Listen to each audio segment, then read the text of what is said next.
എന്തിനാടാ കൊന്നിട്ട്? ഇയാളുടെ മകളും നമ്മളെ പോലെ തന്തയില്ലാതെ വളരാണ്.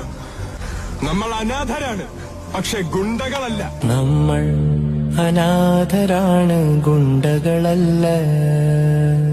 നമ്മൾ അനാഥരാണ്, ഗുണ്ടകളല്ല. എന്തിനാടാ കൊന്നിട്ട്, എന്തിനാടാ കൊന്നിട്ട്? ഇയാളുടെ മകളും നമ്മളെ പോലെ തന്തയില്ലാതെ ജീവിക്കാനാണോ? നന്ദി, നമസ്കാരം. എന്തിനാടാ കൊന്നിട്ട്? ഇയാളുടെ മകളും നമ്മളെ പോലെ തന്തയില്ലാതെ വളരാണ്. നമ്മൾ അനാഥരാണ്, പക്ഷെ ഗുണ്ടകളല്ല. നമ്മൾ അനാഥരാണ്, ഗുണ്ടകളല്ല.